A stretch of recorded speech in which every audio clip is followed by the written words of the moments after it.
present themselves as being virtuous.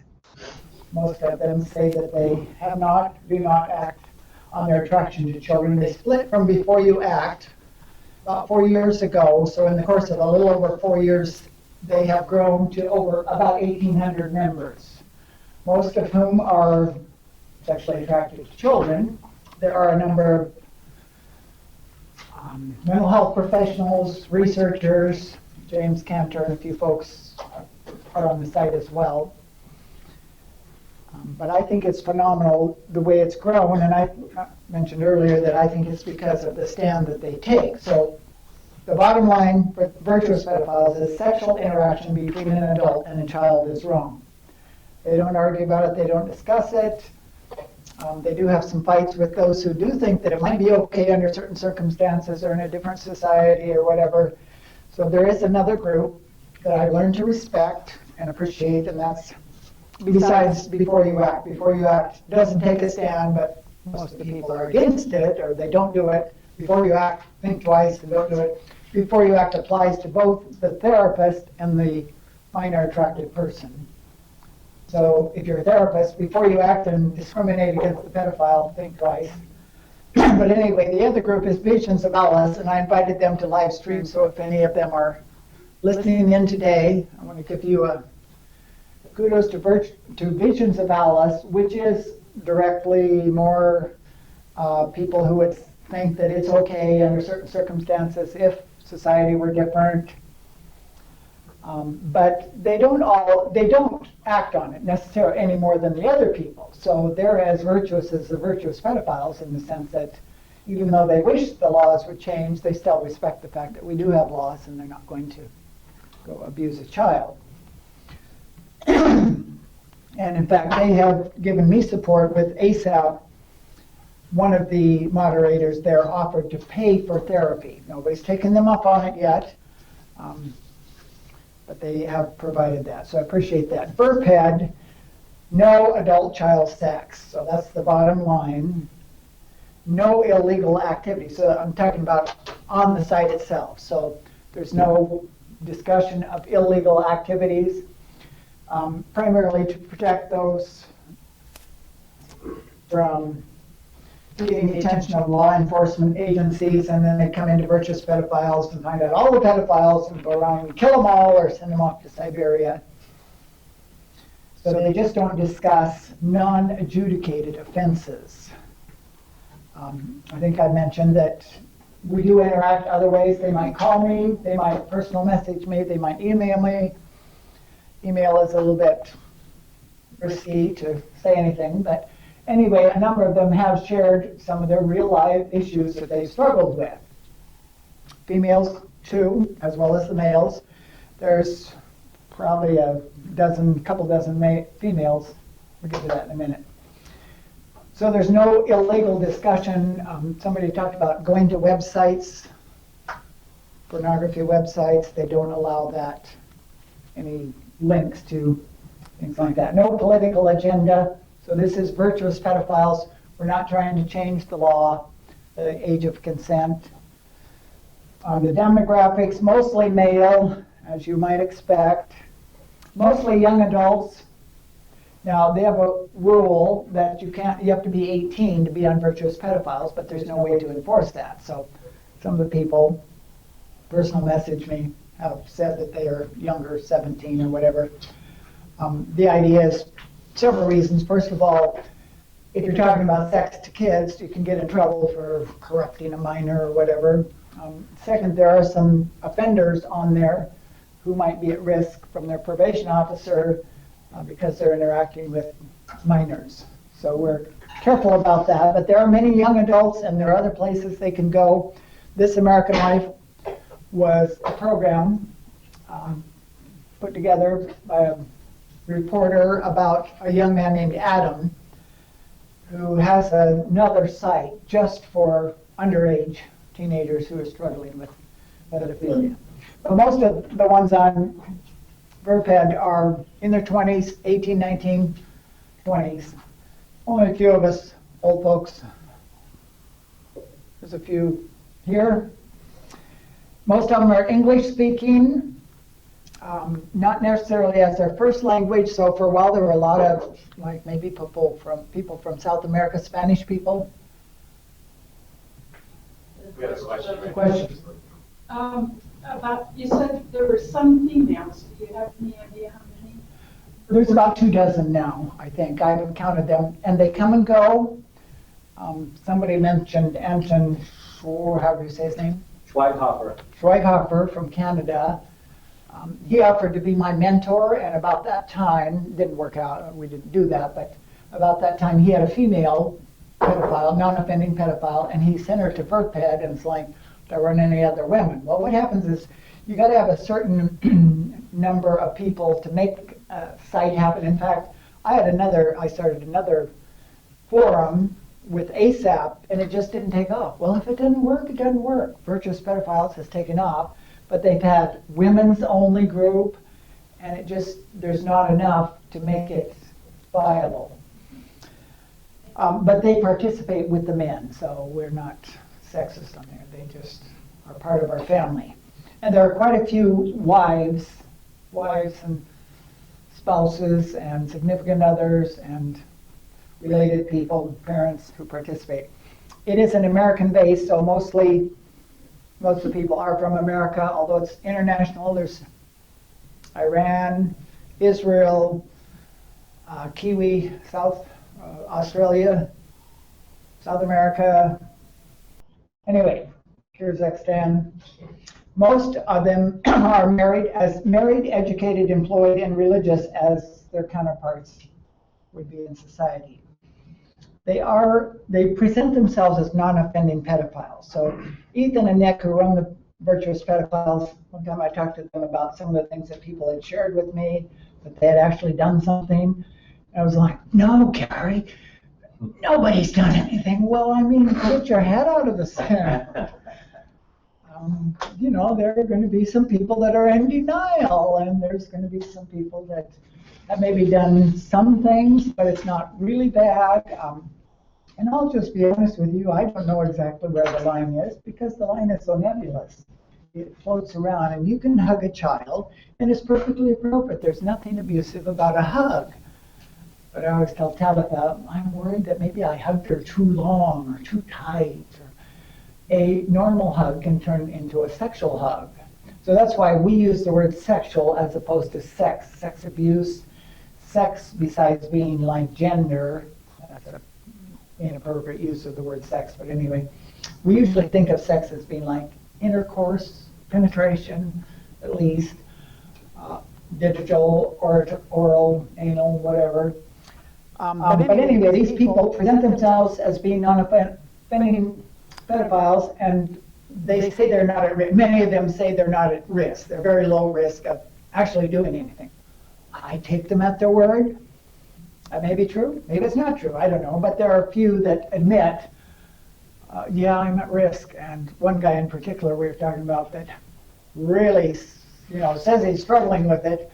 He's kept in contact with me. In fact, this weekend he wanted to go to a gun show. So he called me up and said, what do you think? Should I go to a gun show? And Tabitha says, well, there's kids there. Can't go anywhere with children.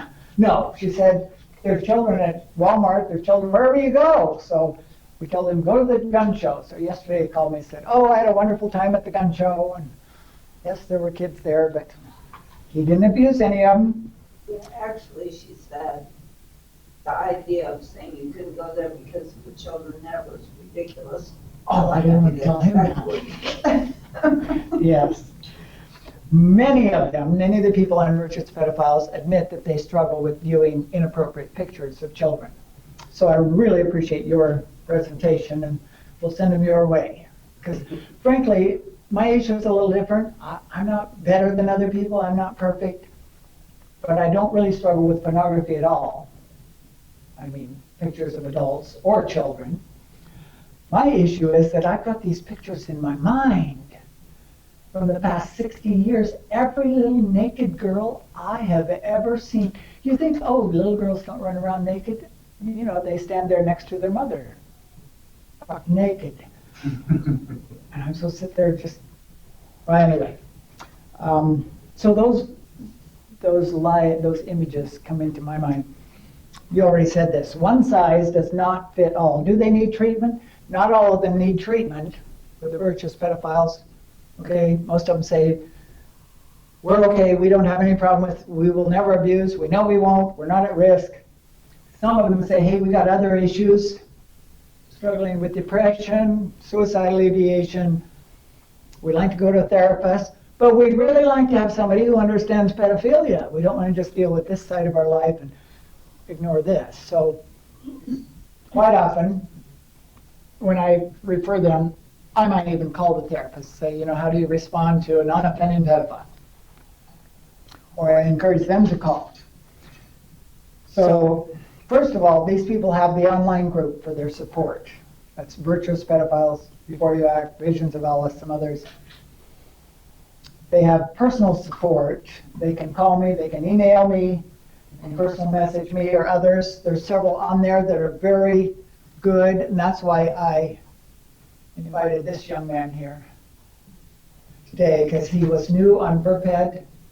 I'd never met him before, but just the way he responded, Kenneth, I'm looking at you, I'm thanking you for the way you respond to people there. Being an offender, sometimes the virtuous pedophiles say, oh, well, an offender, they're totally different than us. Are they different? Are we different?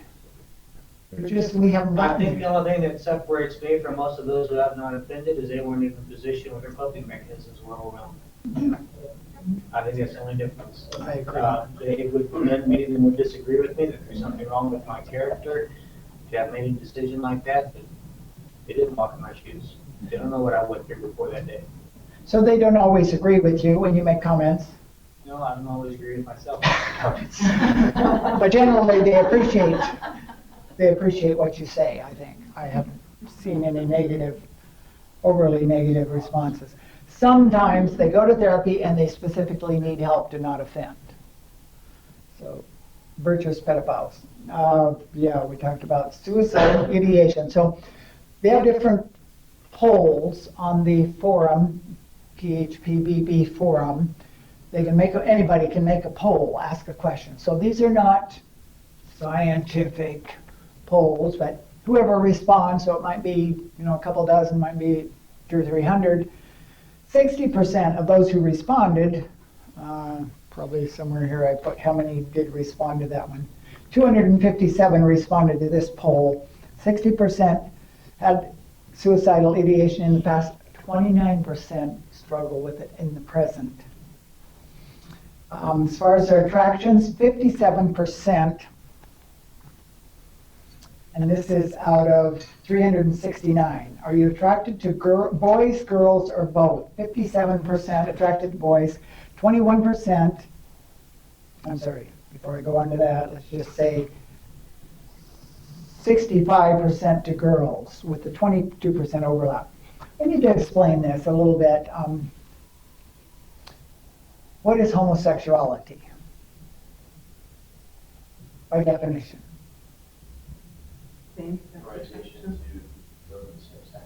All right, those of the same sex. Some people use the word gay to mean an attraction to the same sex of the same age level as you are. I never read that into there, but I'm just telling you how people use it. They separate. If you're attracted to boys, that's different than being attracted to men. And even on Virtuous Pedophiles, a lot of the people in this 57% attracted to boys don't identify as gay. Does that make sense? You understand the difference? So, in fact, they might consider themselves heterosexual in their telephilia, in their adult age attraction. They may be married, an offender, married, happily married, got children, but he's into boys. So there's a little difference. There's an overlap. You say more than half attracted to boys, well, it's 57, 65 to girls. So 22% are attracted to both boys and girls. I was surprised. We could draw some conclusions about that. I was surprised how high the boys were. However you cut it, but we might get back to that again later. I think we'll move on from now. Did you have a question? More of a comment. My understanding was that it's more of the attraction to the frame of the body as opposed to the gender of the individual. And the way that it was explained to me was little boys and little girls. Are very much alike. Exactly. You put a little boy in a dress, right? And you wouldn't necessarily be able to know the genitalia. Same thing with putting a little girl in, more gender specific towards male. You'd be able to know the gender. Yes. I find myself attracted to cute little boys with long hair, and then they turn around and I see their penis, and no, I'm just kidding. I don't see their penis. How do I know they're a boy? Well, some other thing, I draw the conclusion that they're a boy, and suddenly my attraction goes away. But you're right, they're more amorphous. So 21% are attracted to ages 10 to 12. Most people with pedophilia know the age and the gender of their attraction. So the majority, 10 to 12, and then it kind of fans out a bell curve out from there. So other 80% have other fetishes. That would be maybe panty fetish or whatever you call it, foot fetish, into dogs, animals, zoophilia. 72% said that they had at one time been in love with the child. Some have an emotional attraction, some have a sexual attraction, some have both. Pedophilia, this is in regard to their attitudes. Pedophilia is not molestation. Not all pedophiles are molesters. I think we've already covered this, so we'll move right through this. You already know that attraction is different than action. They're not all just ticking time bombs waiting to abuse kids. The farmer Jones saw a little boy down by his apple tree and called out, "Johnny, are you trying to steal my apples?" And Johnny calls back, "No, Farmer Jones, I'm trying not to steal your apples." So virtuous pedophiles are actually trying not to offend, as opposed to the typical view that they're just waiting, they try to get jobs working with kids, and they're just trying to arrange situations so they can grab a child. That is not reality. That's 1%, that's a small percentage of people with pedophilia that are not sensitive to, they don't care what people think. They're sociopaths, psychopaths. They don't really care about society's mores and taboos.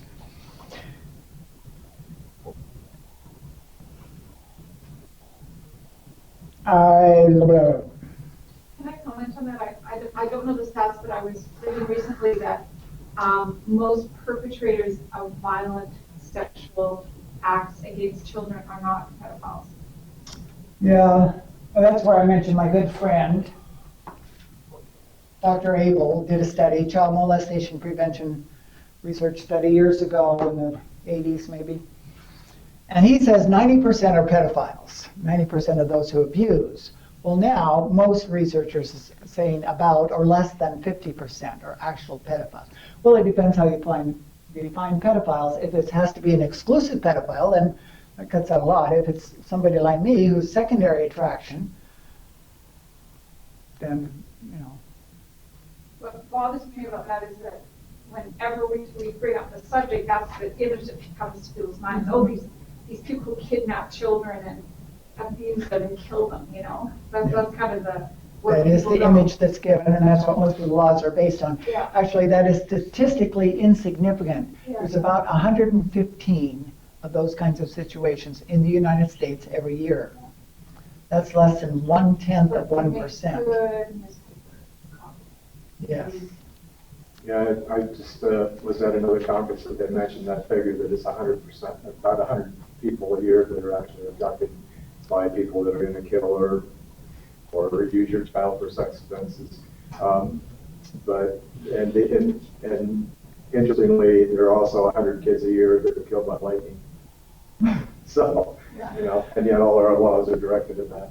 To me, does it really matter whether it's caused by pedophilia or something else, or where the line is exactly drawn? I was chatting with a man who has a teenage son who did something inappropriate, and was trying to help this man deal with it. He didn't particularly want to deal with it. He said, "Don't talk to him, please." So I let it go, for the most part. But He said in this conversation, private conversation, I'm disclosing it to you, but I'm not telling you who it was. Don't tell him. I told you. No. He said, you know what? When I was a teenager, I one time, he said, I'm not attracted to kids. I'm not into that. But one time, when I was a teenager, I picked a little girl up at the park, and my hand fell on her private parts. And I found myself very turned on, sexually aroused. And he said, I've never told anybody that before. It was like he wanted to get that out. It's like you want to be able to tell somebody that you can trust. So he's not a pedophile, but hey, one time, you know, I slipped in the shower and I just ended up inside of her. But back to your excuses. So it can happen. I think it could happen to anybody. Any red-blooded American male could abuse a child. So. Teenage boy, come on.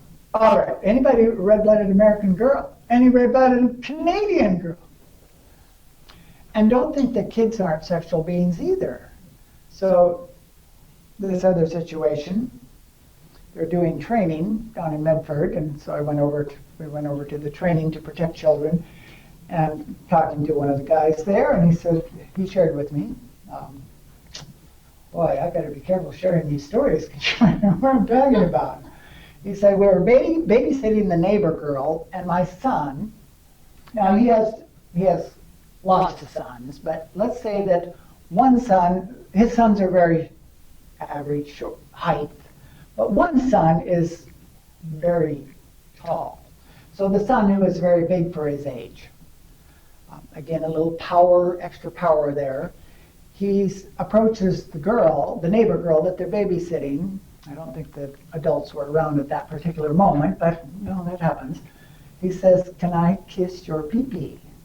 Praise the Lord, at least he asked, right? He's got the message that you don't do it without asking, but the parents of the girl, you know, they freaked out. Oh, you can never babysit our kids again. Well, things like that happen with kids. But, you know, he's a little big. I don't know how old the girl was, but I know that he's big for his age. How did I get up on that? I don't think he's a pedophile, but, you know, kids, things happen. Do you deal with it? So maybe it needs to be addressed.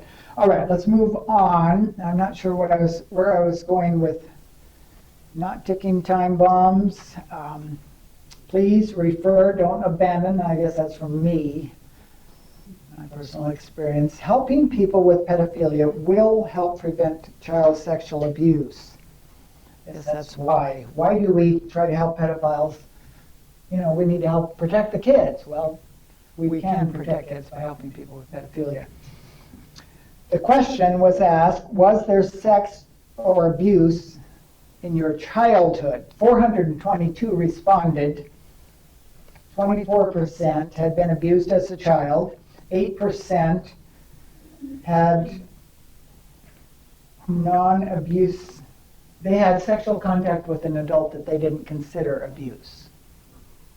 So that's a whole nother topic. Some children, You're talking about 8% of the children? 8% of the virtuous pedophiles, when they were a child, had some sort of sexual contact with an adult that they enjoyed. And of course, society doesn't even want to address that. They don't want us to say, well, did you enjoy it? Then it's part your fault or whatever. But the fact is that some children are into it. All children are curious about sexuality, nearly all, and they might interact with other children their age. A few of them are interested or pursue sexual activity of some kind with an adult. So 8% said no, 23% had sexual interaction with other children. I think it adversely affects the child, whether the child enjoys it or not. Yeah, I use that word loosely. I meant many of them now, looking back, say it did not adversely affect me. Whether I enjoyed it at the moment wasn't the question. The question is, looking back, did they feel that it was a problem? And they said, no, it was not a problem. It was not abuse. Maybe Maybe it was, maybe it wasn't. careful and sensitive in regards to saying the child enjoyed it or even I enjoyed it as when I was young, because the initial reaction to that behavior is not what society would expect it to be. Okay, it's new, it's taboo, it feels good, I'm being special, I'm feeling special, I'm being singled out. That does not necessarily mean that it would continue to be a, quote, enjoyable experience if it continued. So I don't know that it's really that simple as, well, I enjoyed it, so it was okay, or I didn't enjoy it. So No, it's not I'm not, okay. I don't mean to imply that, but Margot has a good take on that aspect of it. 25% said they didn't have any sexuality in their childhood, but they did have access to pornography. This was phrased a little different, but it's kind of a similar survey. In this case, 6% said they had adult interaction with an adult when they were a child. They had 23%, they had child on child, 36% said that, now this is just how they had sexual contact with anybody in their life. So 36% said they had adult sexual interaction, 35% said they were virgins.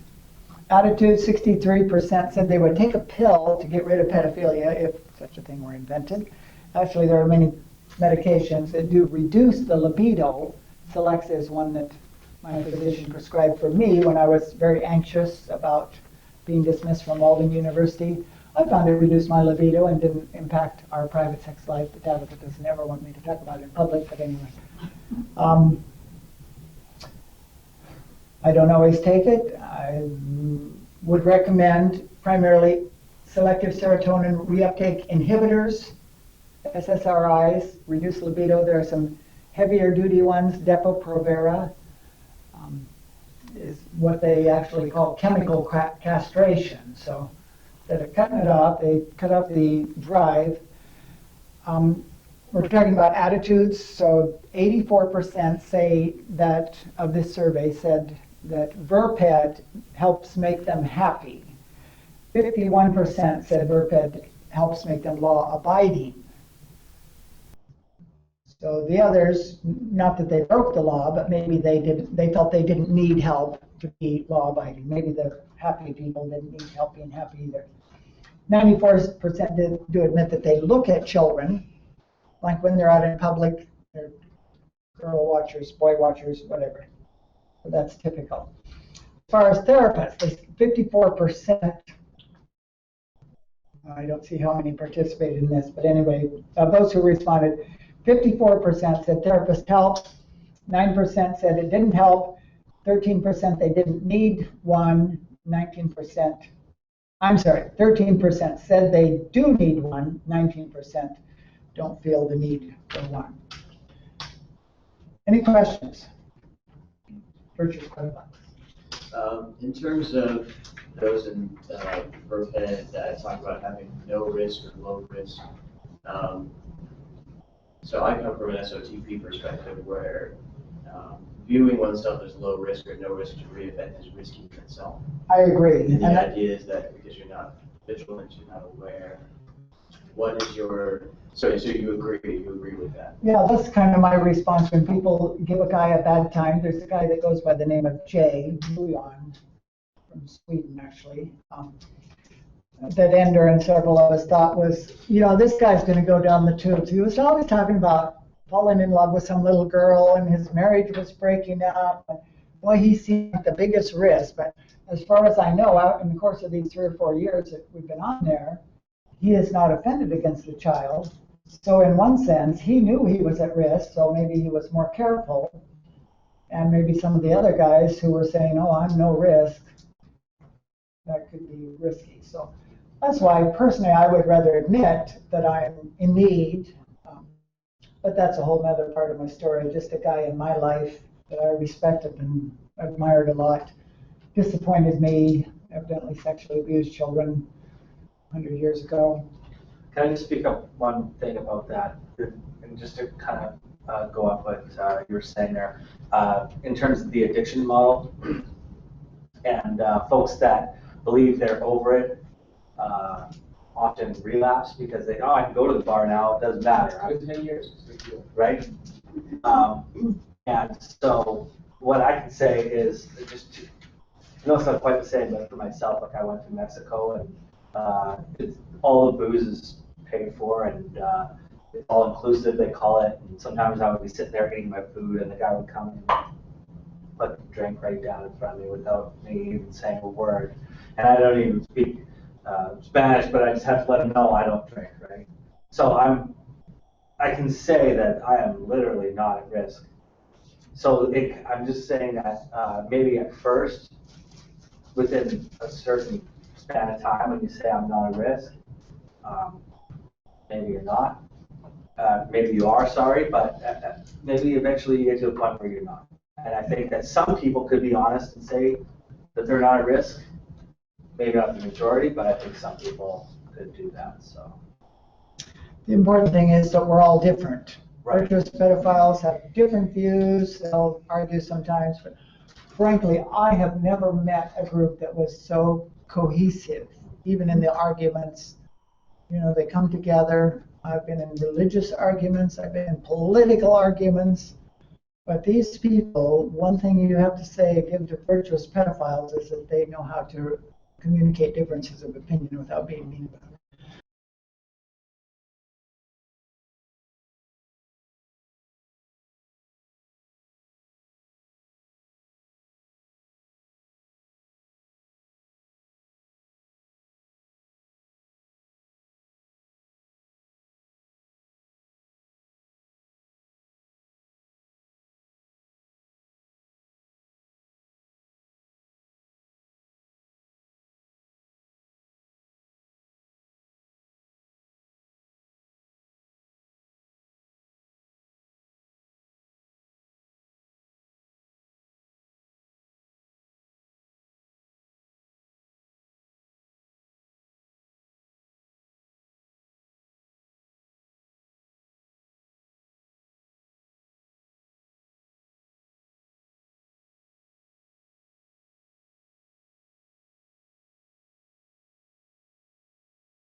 My question for you is, I have some things to say about the Bennett manual.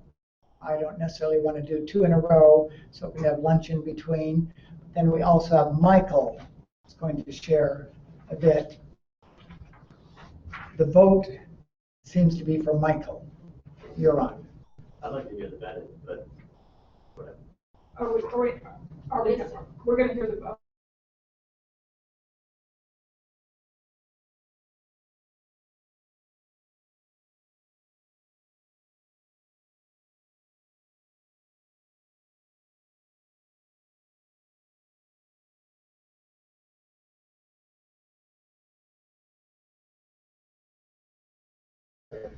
Before we go on, okay?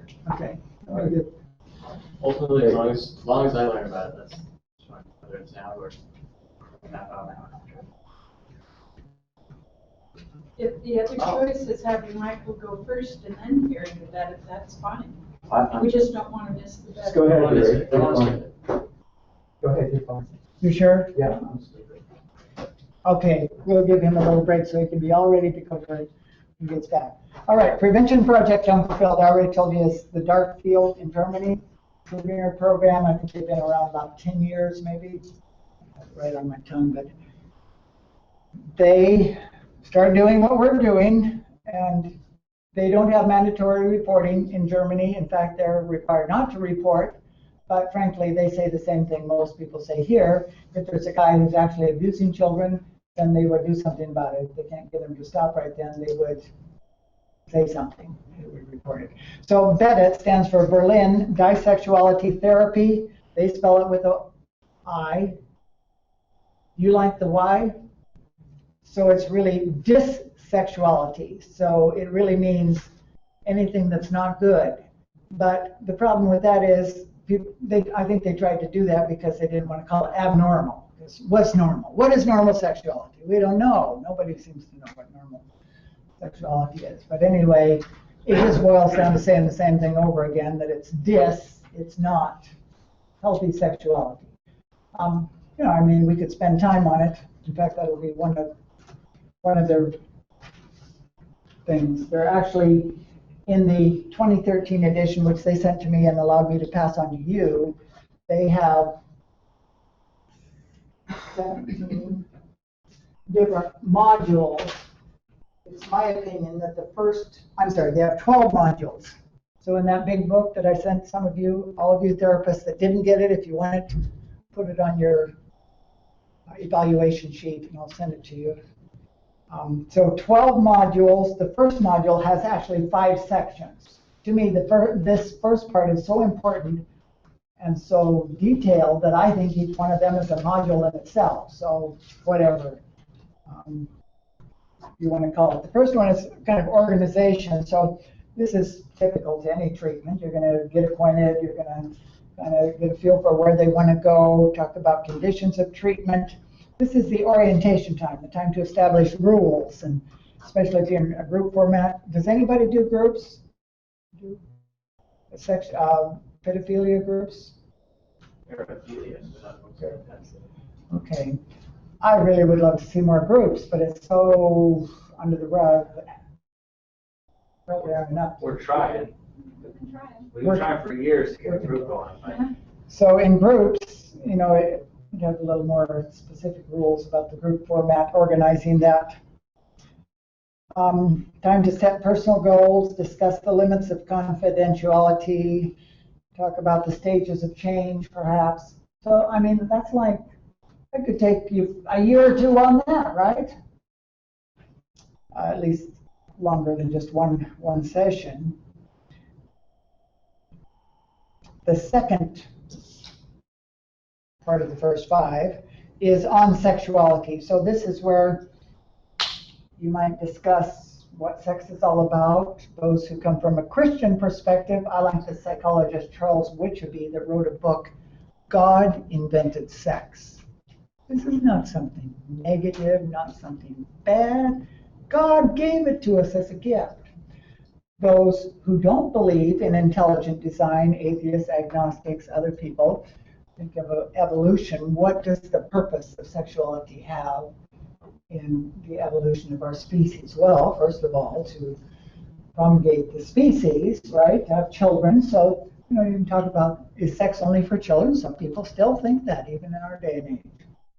Only have sex when you're going to have children. But is there more to it?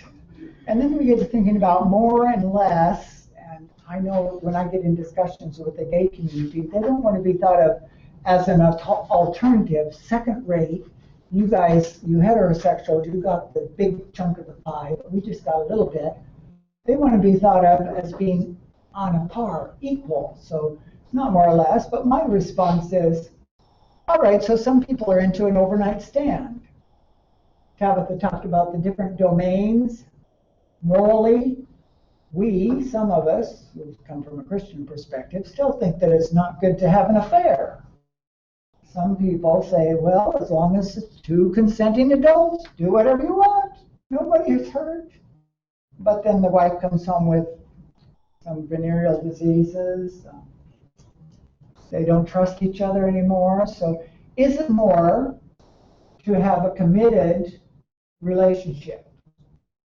Is that more or is that less than not having the committed? Okay, you can have sex, just hard, cold sex, no love, no commitment, no emotions in it, just nothing, just physical sex. You can do that with a prostitute. All right, that's this much. Is it more to add the emotional, the commitment, the love, the caring? Would anybody here say that's more? Nobody thinks it's more. Yeah. You don't get my question, right? Yeah, I'm not sure. Okay, if you have this little piece here, we call that just physical sex, with no love, no anything. We have this piece of pie over here that has the physical sex, but it also has love and commitment, a long-term monogamous relationship. Which one is more? More valuable. More. That's why I would just say more. Yeah, maybe it is valuable to have an overnight stand with a prostitute because that's what you want. So you But get that. there could be more variety in the, and we're talking about cake, right? I withdraw. I withdraw my question.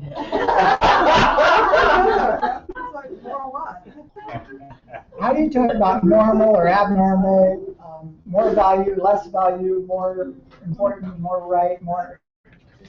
One of the things that just jumped to mind for me was the difference between natural sex, as in like things that occur in nature, versus like kink, learned behavior, things that you see someone do, you think, oh, that might be fun, maybe I might take a try.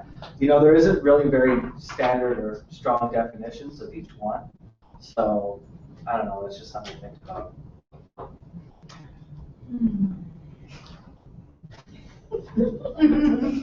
Let me see if I can get through this. I think you've entered a swamp. You are going to talk about sexuality. You're going to look at that manual and you're going to piece together. I don't agree with everything in it, so you're going to piece together what you have, and you're not going to impose your values. So maybe you're a Christian, you're counseling an atheist, doesn't believe in Christian values, and so they base their values on what's harmful or not harmful, right? Well, I would even disagree with you that there are Christian values. Okay. Because it depends what kind of Christian you are. So, Right. it's just all so, you have to work with people to figure out what's healthy sexuality for them. It doesn't harm them, it doesn't harm other people. And then it's just a big bowl of cherries. So you're going to talk about sexuality however you do it. What's healthy for you? What's healthy for other people in your life? Yeah. I don't know that we can have any more black and white than that. I think if we do, then we start putting our value system on other people, and then there's no longer an integrity that they're coming with from inside to decide what's good for them. And no matter how hard we try to get away from it, we still seem to be back to normal is what I think. Not what the other person thinks. Yeah. So whatever we define as normal, the other alternative is dissexuality. So this is from the Dunkelfeld. I assume they coined that word. I'd never heard it before. And anyway, they use it to describe. So you remember the list Tabitha had of pictures, images of children. The first one was clothed images. So to a pedophile, this kid, just a family picture, it looks sexy. They exclude the first two. They got it on their list. This is this sexuality. This could be what they say is these first two could be problematic. So the second one was a little more specific, erotic poses. So girl's got leotards on, but she's got her legs spread where it looks very sexy. So that's not specifically, and nude pictures. Nudity is not illegal. Nude colonies or pictures of nudes.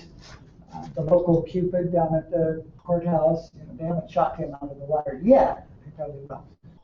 Anyway, then it gets on down where we all would agree that they're a problem. So whatever you want to call it, this is good, this is bad, this is normal, this is abnormal, this is on this side, this is. So we've got the big one that Tabitha hinted at is masturbation. So the question, not just masturbation per se, sometimes Christians don't think that would be inappropriate, or they used to call it self-abuse. The issue more specifically is, should pedophiles masturbate to fantasies involving children? We'll come to that again maybe later. Anyway, whatever dissexuality is, you're going to talk about that. You're going to talk about risk factors. Now, if you want, and if we have time, I will go through the SARA, which is something that we designed.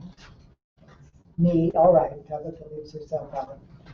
From you folks, the sex offender treatment programs, and the recidivism rates, what factors make a person more apt to recidivate. So we don't know if those apply to a first-time offense. We'll talk about those. But in any case, whether you use the SARA or something else, you're going to talk about risk factors, and you are going to present the medical options. Not everybody wants or needs chemical castration or even SSRIs, but you're going to put that out there on the table. You're going to tell them, if you want, these are things that are available, even for a non-offending pedophile. Maybe struggling, he's single, his risk is a little higher, he or she feels more vulnerable. Now what they call module 2. So I'll try to move along faster thanks to my wife. Acceptance. To me, this is the most important thing that happens on VERPED. Everybody, nearly everybody that comes to VERPED sighs and cries, oh, I hate myself, everybody hates me, I'm feeling so depressed. Suicidal. And they're on there, and they find, what's the first thing you find? There's 1,800 other people on here struggling with the same, I'm not alone. Maybe there is hope, maybe there's help for me. And so very soon they come to accept it. Now, nobody says, you need to accept yourself. Well, maybe you do so once in a while. It just happens. We come to some sort of self-acceptance, and you can argue with the technical terms. Help me, I'm getting old. That means you accept it as part of what you are in the DSM-5. All you mental health professionals, you don't know what I'm talking about. Egosyntonic or ego-dystonic. Ego is yourself, so dystonic. Yeah, I'm this way, but I really wish I weren't. Egosyntonic. Actually, some of these pedophiles will say, hey, I'm glad I'm a pedophile. It makes me good with kids, and all my family says, oh, you're so good with kids. They accept it. They don't want to act on it. They make a difference between accepting it as destigmatizing the attraction versus acting on it. All right, so that's acceptance, and to me, that's your most important work. Anybody comes to you, help them accept the fact. The bad news is you can't do anything about it. There is no cure for pedophilia. You can't change your sexual orientation. I've tried for 50 years. Pray about it. Pray the gay away, right? That should work. Those of you that are Christians, pray it away. Pray the pedophilia away. Hey, I've prayed for 50 years and that hasn't changed me yet. So pray that you won't act on it. Anyway, acceptance, motivation is kind of the second part of this module 2. Motivation might be negative, fear of prison, the legal difficulties. I think Tabitha had some on that.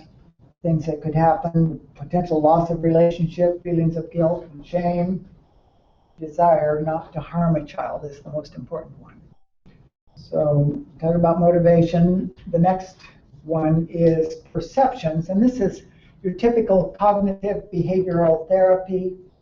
I see some children playing over on the merry-go-round, and the little girl looks over at me. What am I thinking she sees? Oh, she wants to talk to me. She's interested in me. Not, I don't think, oh, she wants to go to bed with me right now. But, she wants to interact. Maybe she does. Maybe she doesn't. Maybe she's looking over at me thinking, oh, a stranger over there, weird guy.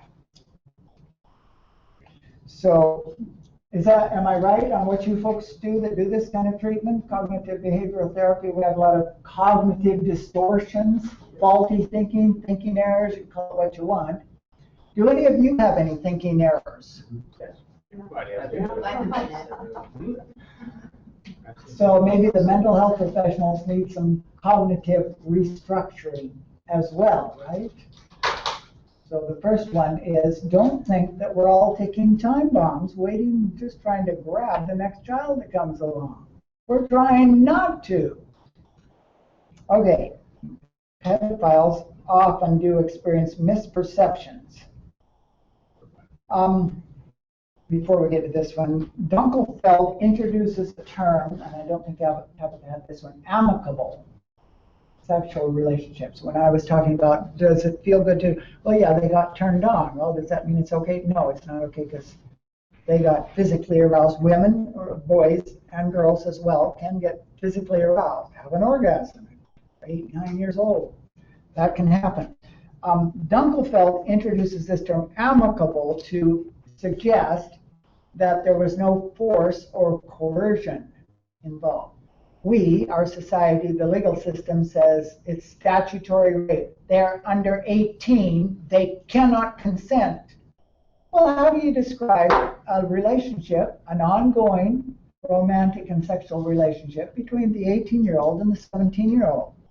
They were both 17 one day, and then he turned 18, and now suddenly it's different, right? Before it was okay, now it's not okay. Well, it's illegal, it's rape. Some people say, well, you're minimizing rape. No, I'm not minimizing rape. You guys are, because you have all this statutory rape and this whole thing about consent. A guy doesn't know all the time if his girlfriend is consenting. She said yes yesterday, and then, we get under the influence of alcohol. Well, don't drink then. Don't go get drunk if you're going to be together with this guy. He might want to have sex with you, and then suddenly it becomes rape. So I agree. On the registry as a sex offender for the rest of his life. I do agree that rape is not good, but I think it's minimizing those who are really raped to lump it all together and say that that is just as bad because you both happen to be drunk, or because one partner turned 18 before the other one, suddenly it reduces their ability to consent. If they can't consent when they're under 18, why do we allow them to have sex when they're 13? Well, in some states they don't. I think it's Indiana, there's a 12-year-old and a 13-year-old. I was going to say I'll take that back, because I don't think we had put 13-year-olds. And in Minnesota, there was a kid who committed a sexual offense when he was an adolescent, and he's still in this, what they call, sexual violent predator program. So that's a prison. No, they don't call it a prison, they call it therapy, but it's got barbed wire, razor wire around it, and it sure looks like a prison to me. But the judge has decided that that was not totally legal, to put people in prison not for something they have done, but because we think they might do something at some time in the future. You heard of that? So today, there are thousands of Americans who are incarcerated for something they might do. Only pedophiles, not murderers, not terrorists, but only pedophiles. Now, the people who run the system aren't all bad. Don't bash the people. They're trying to do their best, and I've met some of them personally. I met the woman who works with the San Juan Islands. And they're really good people. They're trying to help, and they would like to see the system change. But that's the way the system is now. Anyway, I got off. Let's get back. I promise you I go faster. So amicable sexual relationships, emotions, feelings, fantasies, and behaviors. What's that about? All right. We won't solve it. Should I get out our buttons and vote on it? I'm just curious, how many of you, those who are treatment providers, how many of you still use aversion therapy and you try to get the client to not fantasize about children? Okay. I'm not putting that down, but I'm not sure if it works. Have you been successful? Have you changed people's sexual orientation so they now are attracted to adults? I don't think you use aversion to change somebody's sexual orientation. I mean, at least that's my understanding of it. It's a tool to use if you're feeling really aroused and you want to have something, a tool for tapping down the arousal because it's getting to be difficult to deal with. All right. I mean, the idea that you can change somebody's sexual arousal or template is, that's a dead end. I'll buy into that. I like that response. We're just a little confusion here. Because my thought was, for example, if a man is having a sexual thought involving children to switch that, assuming that man is also attracted to adults, and to instead focus your fantasies on adults in that moment. So would that sort of fall into the same category? Yes, I paid $200 to attend Gene Abel's session on it at the ASA conference in Denver. And that's basically what he was teaching. Several different ways to do it. One was the typical aversion therapy where you use ammonia, smell ammonia when you're attracted to, turned on by a kid. What Dunkelfeld does is it provides 3 levels. Not that I'm smarter than Dunkelfeld, but I had come to the same conclusion. We already got the fact that there's attraction and action, right? Here's attraction. You didn't choose it. You can't change it. You can't control it, really. Here's action. You are responsible for your behavior, your action. What lies in between those two? That begins with A. I like words that start the same. So I see in the middle there arousal. So you are right that aversion therapy, smelling ammonia, snapping a rubber band. We got some rubber bands for you. It might help to modify the arousal pattern, but it doesn't change the orientation. How about use the word reduce instead of change? Reduce, okay. Because sometimes if you're dealing with somebody who is preoccupied and is having difficulty dealing with that preoccupation, a little aversion imagery or a sharp kick in the butt may not be a bad thing. So Dunkelfeld helps to differentiate between fantasies and behavior and whether or not the two are connected. There's science on both sides, and some people quote the Diamond study, is it, that viewing child pornography actually is there's less real action in countries where they allowed child pornography, or when they changed it, it would reduce that. So the question is that the client has to settle. You can't impose your values on them. They're going to think what they're going to think. They're going to do what they're going to do. But you can help them to decide, does fantasizing about a child, an imaginary child, help you not to act out with a real child? A lot of the virtuous pedophiles say they fantasize about imaginary children, avatar, a simulated, and that's why they would like to see that legalized. Computer-drawn images that aren't too lifelike. But in particular, many of them try to avoid fantasies involving a real child that they know in real life. I just personally try to avoid fantasies involving children, but I'm not 100% successful. So just to be honest with you, I struggle with that. Whether or not it helps avoid it in real life, I don't know. Unless you have more questions on that. Empathy and perspective for potential victims. That's kind of, telling stories about people who've been abused and learning to sympathize. It's easier for a pedophile to identify, empathize with a stranger, another person, other than the child they're attracted to. It's very difficult for a pedophile, and I'm being honest about myself, it's difficult for me to think that, oh, I'm going to harm this child. I mean, intellectually, I get it, I know that, but emotionally, it doesn't feel like, oh, I'm about to, stab this little girl with a knife. It feels like, yeah, I'm attracted, I want to love her. I think I love her, I think I care about her. So empathy and perspective, curriculum, I don't know why they use that word, maybe it's a German thing, but curriculum vitae, Tabitha likes to use that about her resume, that's what I used to call it. So it's kind of the story of your life. And along with that is what they call schemas. Some of you probably heard that word, you therapists. So it's kind of repeating things that happen in your life. So this would be a time for going through the client's story. What repeated themes do you see popping out in your history, sharing your life story? Coping mechanism is probably one of the important ones. And again, it kind of ties in with masturbation. Do you masturbate to ease the tension, really reduce the sexual tension, or does it make you more apt to act out? What can you do? So there was a researcher by the name of Karen Friedman up in Vancouver. You folks heard of Karen Friedman's work? She studied, I think it was 9 pedophiles. The bottom line is she came to the conclusion, she's not a pedophile, but she came to the conclusion that we, society, should allow pedophiles the privilege, the respectability to masturbate to fantasies involving children, that we shouldn't put them down or try to change that. And she disagrees a little bit with some of the other professionals, James Cantor, some of the others. So the professionals don't all agree on this subject, whether or not. I think there has to be a distinction between, individuals who have attraction exclusively to children, right?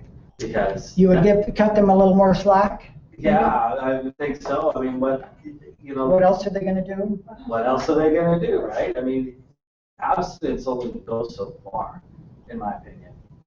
And maybe it's the lesser of the two evils. It's better for them to masturbate to a fantasy than to act out in real life. Absolutely.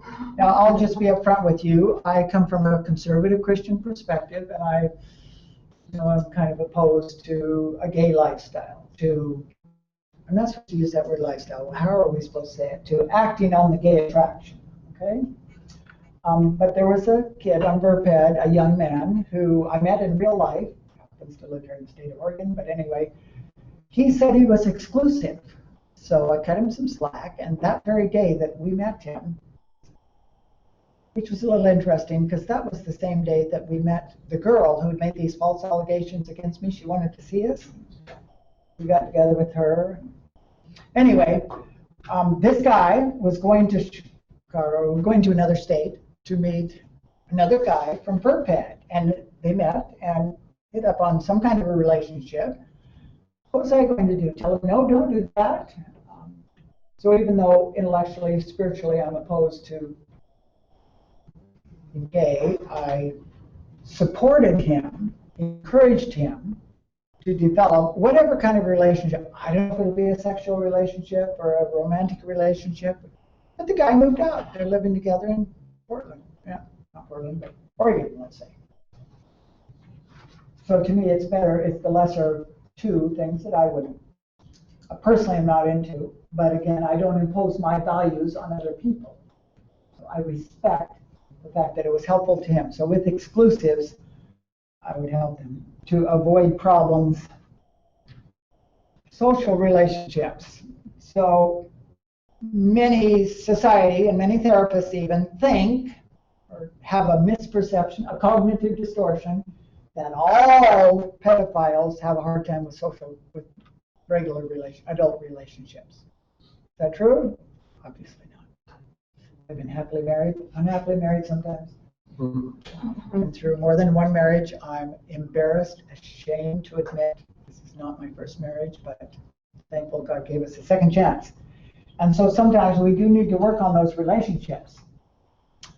We're struggling in our marriage. I admit that on Virtuous Pedophiles. My, what support those guys gave me. They saved our marriage.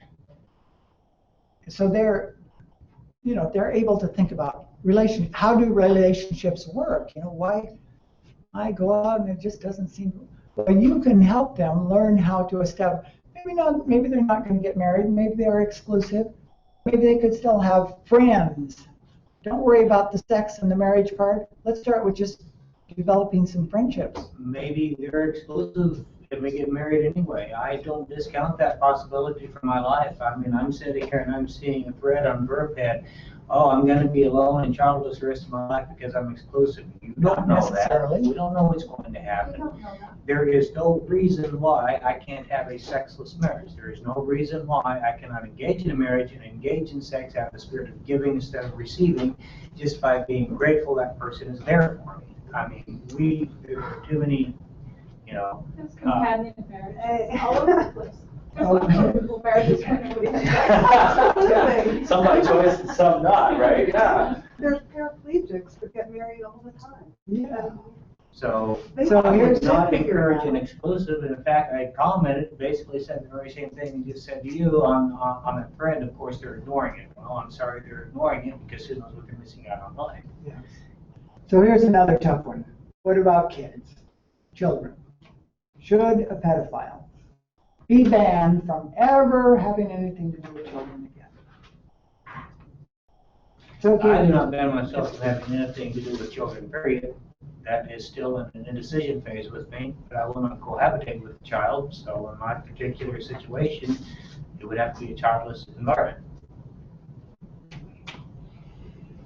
Again, I think it's based on individual situation. Can we try and make everything so one size fits all? You have to be smart enough to realize what your weaknesses are and not allow yourself to go there, And sometimes you need a period of time out.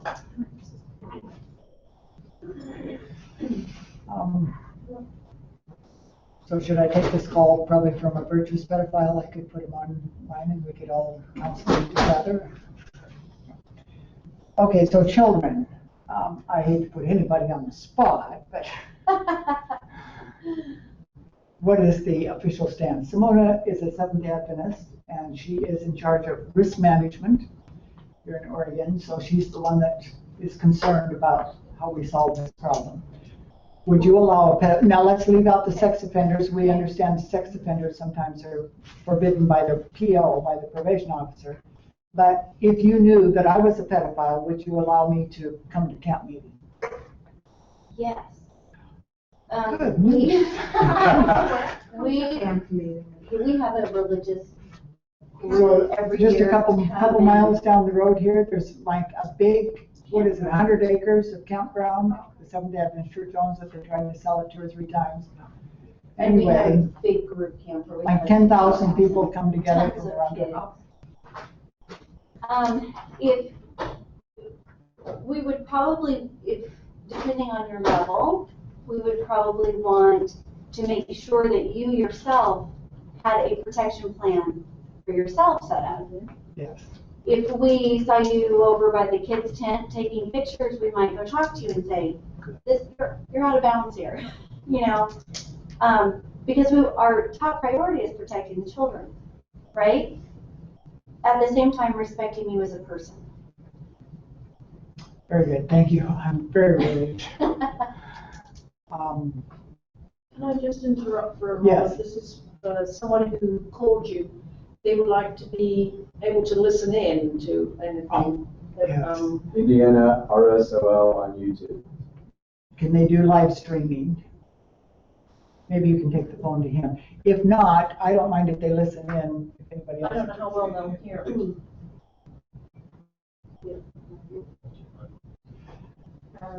The other tough question, and I respect you for this question, I don't have the answer for you. What if I fail? What if they allow me to do presentations like this in a church setting? We can say, oh, church, these are religious people. They don't have problems with abuse, but everywhere I go. So do you think that the church would be in legal trouble if they allowed me to teach this class, allowed us to have something like this? And then one of the people went out and used the child. Am I reflecting the question? Yes, I think so, and I think from the religious perspective is if that person, Try to listen and see if you can hear. the thing religious groups have issues with Yes. is the child You'll probably be able to hear victim me. suing the church I'll just. for allowing the perpetrator to be on the church grounds. And so the liability of having this sort of discussion, an attorney gets a hold of that. We have several attorneys in Portland and Salem area that advertise for people who have been victims with religious backgrounds so that they can sue those religious backgrounds. And that is so unfortunate because it affects everybody. It affects the victim and it affects the perpetrators because it doesn't make churches a safe place for anybody. And so we do have to legally think about that. There's no way to get around it. Otherwise, all the religious organizations will be out of business. Well, not out of business, but out of being able to conduct Are you able to hear what she was saying? organizational. Okay, I'll keep you on. Yeah, I think Minister Scott, to me, you wouldn't believe the liability. Okay. That seems to be the bottom line. And that's sad, but millions and millions of dollars are going, that we could be using for different things. And it's unfortunate on both sides. Did you have that? Well, this is what the work I used to do, which is to, in a sense, protect the institution. And the institution has to take measures to protect the children, protect everybody, assuming that it does not know who the perpetrators will be, assuming a number of other unforeseeable things. So a good prevention program makes sure that children are never alone with an adult except their parent, that you don't have rooms without windows, you don't have this and that. Camp situations get very, very difficult, and it has to be done. So Absolutely. it's a bit of a different question that we're dealing with here today, because it's coming from the institutional point of view. And abuse of children by pedophilia is not the only hazard out there. Absolutely So, not. yeah, so it's an institutional problem. Right. I think what you need to remember, or what people need to remember, though, I mean, I have no problem with the protection plan. In fact, I'm an offender, and I had protection plans or have protection plans for the churches that I attend. The problem is when restrictions get imposed upon you without your input, because you can impose all these restrictions you want, but if it doesn't happen to meet my particular situation, it is really irrelevant, and it's stupid because it's not addressing what I have an issue with. So I think the protection plan has to address the specific need of the person that's involved and not just throwing out, well, I think we ought to have them stay away from all kids, or they can't walk past the primary area, or they can't whatever. I think it's apples and oranges, because from the